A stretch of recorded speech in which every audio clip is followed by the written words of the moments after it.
Hi hello నమస్తే అందరికీ welcome to my channel Gana stories world. Story చదివే ముందు ఛానల్ని తప్పకుండా సబ్స్క్రైబ్ చేసుకొని చిన్న లైక్ ఇవ్వండి స్టోరీకి. ఇక స్టోరీలోకి వెళ్ళిపోదాం. My bad boy episode 41. వేద మెల్లిగా వాష్రూమ్కి వెళ్ళొచ్చి పడుకోగానే రుద్ర ఆమెని దగ్గరికి తీసుకొని ఆమె మీద చేయి వేసి పెయిన్ తగ్గిందా అని అడిగాడు. హా కొంచెం అని చెప్పి అతడిలో ఒదిగిపోయి కళ్ళు మూసుకుంది వేద. ఉదయం రుద్ర లేచి జిమ్కి వెళ్ళాక శౌర్య చరణ్ వచ్చి వేదుగా త్వరగా తగ్గుతుందిరా, నువ్వు ఇంకా నడుస్తావు కూడా సరేనా, అలా ఏడిస్తే ఎలా చెప్పు, మాకు ఇబ్బంది అవుతుందని ఎలా అనుకుంటున్నావురా నువ్వు, ఇంకోసారి అలా అనుకోకు వేదా, నీకు అక్కడ ఇబ్బంది అవుతుందనే కదా నిన్ను మమ్మీ ఇక్కడికి తీసుకొచ్చింది, మరి నీ వల్ల మాకెందుకు ఇబ్బంది అవుతుందిరా, నువ్వెప్పుడు అలా అనుకోకమ్మా, నువ్వంటే మా అందరికీ ఎంత ప్రాణమో నీకు తెలియదా, నువ్వు త్వరగా రికవరీ అవుతావు వేదు, ఏడ్చిలా డల్ అవ్వకురా అని చెప్పి చరణ్ శౌర్య ఆఫీస్కి వెళ్తారు. ఇక మీనాక్షి గారు కోడలి కోసం టిఫిన్ తీసుకువచ్చి కోపంగా వేద దగ్గర పెట్టి వేదాతో మాట్లాడకుండా ఆ రూమ్లోనే ఏదో పని చేస్తూ ఉంటే, అత్తయ్య ఏమైంది, నాతో మాట్లాడడం లేదు అంది వేద డల్గా. ఎవరే అత్తయ్య నీకు, మేము నీకు పరాయి వాళ్ళం అయిపోయాం కదా, అందుకే నిన్న అన్ని మాటలు అన్నావా పెద్దోడితో, నువ్వు ఇలా ఉంటే మాకెందుకు ఇబ్బంది, మాకు ఇబ్బంది అని నీకు చెప్పామా, అంత పరాయి వాళ్ళం అయిపోయామా, నా కోడలికి నేను ఏది చేసి పెట్టుకునే అంత లేదా నాకు, నీకు నువ్వే ఏదేదో అనుకొని మమ్మల్ని ఇబ్బంది పెడుతున్నా అనుకుంటే ఎలా వేదా, మాకు ఇబ్బంది అవుతుందని నిన్ను నా ఇంట్లో తెచ్చిపెట్టుకున్నానా, నీకు ఎలాంటి ఇబ్బంది అక్కడ ఉండకూడదు, పైగా ఒక్కదానివే ఉంటే డల్గా ఉంటావనే కదా నేను నిన్ను ఇక్కడికి తీసుకొచ్చుకుంది, మరి మాకు ఇబ్బంది అని ఎలా అనుకుంటావే, సరే నీకు ఇక్కడ అంత ఇబ్బంది అయితే చెప్పు, మీ అమ్మ నాన్నని పిలిపించి మీ ఇంటికి పంపిస్తానులే, నేను అంత పరాయిదాన్ని అయిపోయాను కదా, మేమందరం ఏమీ కాని వాళ్ళం కదా నీకు అని మీనాక్షి గారు కొంగుతో కళ్ళు ఒత్తుకోవడంతో, అబ్బా నేను ఆ ఉద్దేశంతో అనలేదత్తయ్య అంది వేద. నువ్వు ఏ ఉద్దేశంతో అన్నా నువ్వు అన్న మాటలు అక్కడికే వస్తాయి లేవే, మమ్మల్ని అప్పుడే పరాయి వాళ్ళుగా చూసేస్తున్నావు కదా అని మీనాక్షి గారు మళ్ళీ బాధగా అనడంతో వేద బెడ్ మీద నుండి లేచి మెల్లిగా కుట్టుకుంటూ వెళ్ళి మీనాక్షి గారిని హత్తుకొని, సారీ అత్తయ్య, నిజంగా నేను అలా కావాలి అనలేదు, నిజంగా చాలా పెయిన్గా అనిపించింది నిన్న కాలు, మీరందరూ అలా నన్ను కేరింగ్ చేసుకుంటూ ఉంటే నాకు ఇంకా కాలు సరిగ్గా అవ్వలేదు అని బాధతో అలా అన్నాను తప్పితే మరోలా కాదత్తా, అయినా నాకు నీ కొడుకుని ఇచ్చే అత్తవి, నువ్వు నిన్ను పరాయిదాన్ని అంటే ఎలా అనుకుంటా చెప్పు, అలా అనుకుంటే మీ అబ్బాయి నన్ను చంపేస్తాడు తెలుసా అని మీనాక్షి గారి దగ్గర గారాలు పడడం స్టార్ట్ చేసింది వేద. నువ్వు ఇలా చేసి నన్ను ఐస్ చేయలేవే, నీ మాటలకు పెద్దోడు ఇంతలా బాధపడుతున్నాడో తెలుసా, అంటే మేమందరం ఉండి కూడా నువ్వు అంతలా ఇబ్బంది పడుతున్నావంటే మేము ఉండి కూడా వేస్టే కదా అన్నారు మీనాక్షి గారు. నేను ఆ ఉద్దేశంలో అనలేదత్తా అని చెప్తున్నాను కదా అంది వేద. ఇంకోసారి ఇలాంటి మాటలు మాట్లాడావంటే ఆ రెండో కాలు కూడా నేనే విరిచేస్తా చెప్తున్నా, ఏంటో ఇబ్బంది అంట ఇబ్బంది, పెద్ద పెద్ద మాటలు మాట్లాడుతుంది ఇది అని కోడల్ని కసిరి వేదకి ప్రేమగా టిఫిన్ తినిపించి ట్యాబ్లెట్లు కూడా వేసి, కాసేపు రెస్ట్ తీసుకో, నేను మీ మావయ్యకి టిఫిన్ పెట్టి ఆయన ఆఫీస్కి వెళ్ళాక నీ దగ్గరికి వస్తా అని కిందికి వెళ్ళిపోయారు మీనాక్షి గారు. రుద్ర ఆఫీస్కి రెడీ అయి వేద దగ్గరికి వచ్చి టిఫిన్ తిన్నావా అని అడిగాడు. హా నువ్వు, వెళ్తున్నా అన్నాడు రుద్ర వేద పక్కన కూర్చుని. రుద్ర ఆమె పక్కన కూర్చోగానే వేద రుద్రకి అతుక్కుపోయి అతడి భుజం మీద తలవాల్చి అతడి చేతిని ఆమె చేతుల్లోకి తీసుకొని అతడి చేతిని ముందు పెట్టుకొని, సారీ నిన్న పెయిన్లో ఏదో వాగేశాను అంది. అని ఊరుకున్నాడు రుద్ర. అంతే, ఆమె పడుతున్న బాధ, ఆమె పెయిన్ అతడికి అర్థమవుతుంది కాబట్టి సైలెంట్గా ఉన్నాడు రుద్ర. అతడు అంత సైలెంట్గా ఉండేసరికి బావా అని రుద్ర మొహంలో మొహం పెట్టి చూస్తూ, నువ్వు బాగానే ఉన్నావా అని అడిగింది వేద.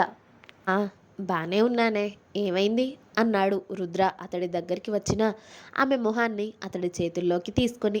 నువ్వు ఇంత సైలెంట్గా ఉండేసరికి అనుమానం వచ్చి అడిగాను బావా అంతే అంది వేద రుద్ర చేతులపై ఆమె చేతులు వేసి. నేను ఇలా సైలెంట్గా ఉండడం నచ్చట్లేదా నీకు, వైలెన్స్ కావాలా అని కళ్ళు ఎగరేశాడు రుద్ర ఒక ఈవిల్ స్మైల్ చిన్నగా ఇచ్చేసి. నేనేమలా అనలేదు, నువ్వు సైలెంట్గా ఉండేసరికి అడిగాను అంతే అని వేద అతడికి దూరం జరగాలని చూసింది. కానీ బాబు జరగనిస్తే కదా.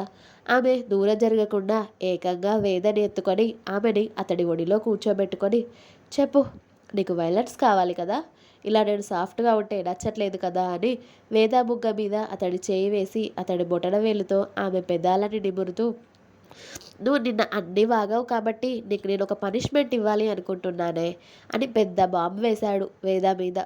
పనిష్మెంట్ అనగానే వేద బిక్క చచ్చిపోయి, బావా అసలే బెడ్కి అతుక్కుపోయి ఉన్నాను, ఇప్పుడు పనిష్మెంట్ లాంటివి అవసరమా చెప్పు, కావాలంటే నేను కోలుకున్నాక నీకు నచ్చినన్ని బోలెడు పనిష్మెంట్లు ఇవ్వు అంది వేద అప్పటికే ఏడుపు మొహం పెట్టుకొని.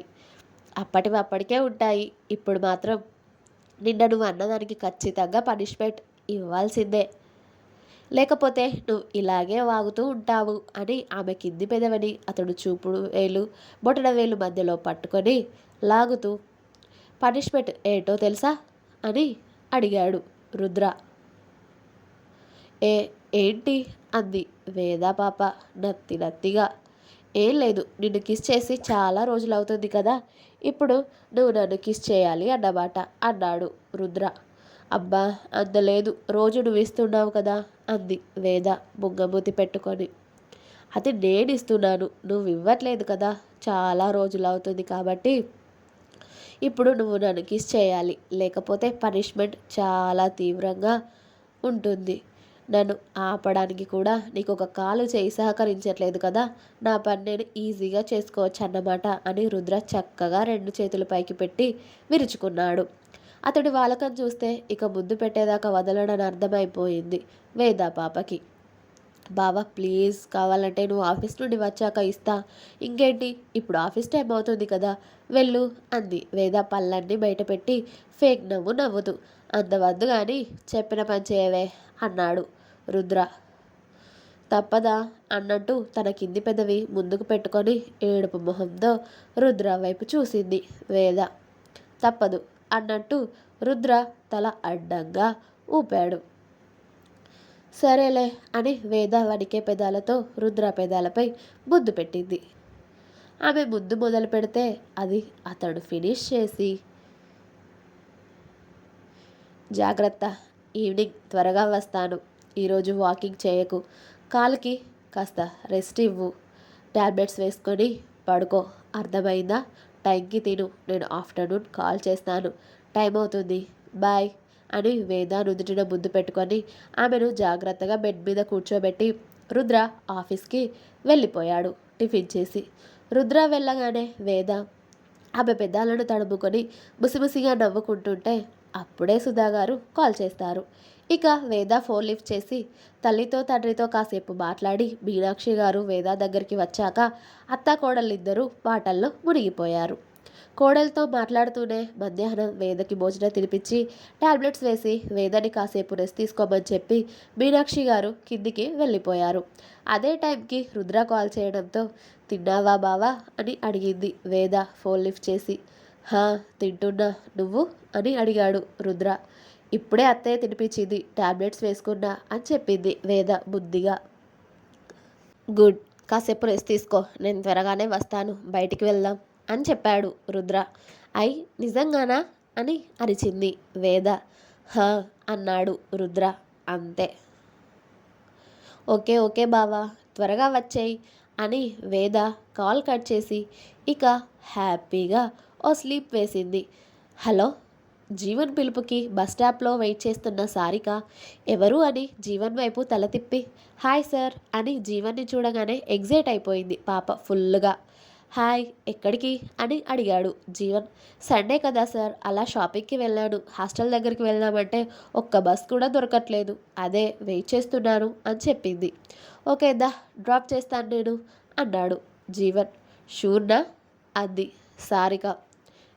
ఇంతకుముందు నా బైక్ ఎప్పుడు ఎక్కనట్టు షూర్నా అని అడుగుతున్నావు అని జీవన్ కళ్ళు ఎగరేసేసరికి, అలా ఏం కాదు సార్, మీకేమైనా వర్క్స్ ఉంటాయి కదా, అందుకే అడుగుతున్నా అని చెప్పి తన షాపింగ్ బ్యాగ్స్ పట్టుకొని వచ్చి జీవన్ బైక్ వెనకాల కూర్చొని అతడి భుజంపై చేయి వేసింది. పదండి సార్ అని. మొదటిసారి ఓ అమ్మాయి అతడికి అంత దగ్గరగా ఉండడం జీవన్ బాబు ఒంట్లో ఒక ఏదో తెలియని ఫీలింగ్ కలుగుతుంటే దాన్ని అణిచిపెట్టేసి బైక్ డ్రైవ్ చేస్తూ డైరెక్ట్గా వాళ్ళ ఇంటికి తీసుకెళ్ళాడు. సార్, హాస్టల్కి తీసుకువెళ్తున్నా అన్నారు, ఈ ఇల్లు అని అయోమయంగా అడిగింది సారిక. నాదే, పద కాసేపు మాట్లాడుకున్నాక హాస్టల్ దగ్గర డ్రాప్ చేస్తాను కానీ అంటూ జీవన్ ఇంట్లోకి నడుస్తూ ఉంటే సారిక నవ్వుకుంటూ అతడి వెనకాల వెళ్ళి షాపింగ్ బ్యాగ్స్ ఇంకా తన హ్యాండ్ బ్యాగ్ సోఫాలో పెట్టి ఆ ఇంటిని చూస్తూ ఉంటుంది.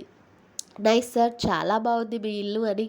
కాఫీ నేను ప్రిపేర్ చేయనా అని అడిగింది జీవన్ కిచెన్లోకి వెళ్ళడం చూసి. ఏ, నేను పెడితే తాగవా అని అడిగాడు జీవన్. అలా ఏం కాదు సార్, మీకెందుకు శ్రమ అని అంతే అంటూ జీవన్ వెనకే కిచెన్లోకి వెళ్ళి జీవన్ కాఫీ పెడుతూ ఉంటే చూస్తూ ఉంటుంది ఈ సారిక పాప.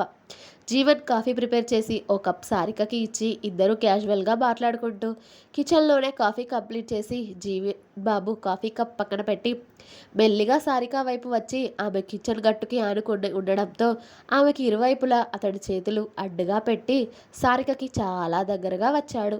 అంతే, సారిక పాప లాస్ట్ సిప్ గొంతు దిగడం లేదు. జీవన్నే పెద్ద పెద్ద కళ్ళు వేసుకొని చూస్తూ తన పెరుగుతున్న ఎద సవ్వడిని అదుపు చేసుకునే ప్రయత్నంలో ఉంది. కానీ అది ఆగితే కదా లబ్డబ్ అని ఫాస్ట్గా కొట్టేసుకుంటూ ఉంది. ఏటి పాప, అంత టెన్షన్ పడుతున్నావు అని కళ్ళు ఎగరేశాడు జీవన్. పాప మాట కూడా మ్యూట్, అసలు సౌండ్ లేదు. డైలీ ఫోన్ 4-5 సార్లు చేస్తావు, తిన్నారా లేదా, ఏం చేస్తున్నారు అని.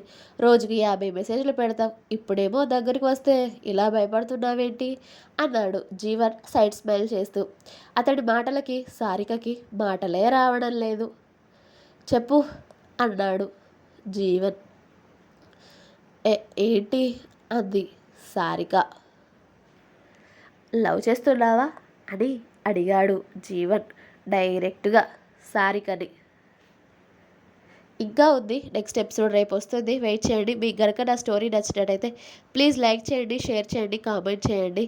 సబ్స్క్రైబ్ చేసుకోవడం మాత్రం ఎట్టి పరిస్థితుల్లో మర్చిపోవద్దు. Please subscribe my channel Gana stories world and like. Thank you. Bye bye.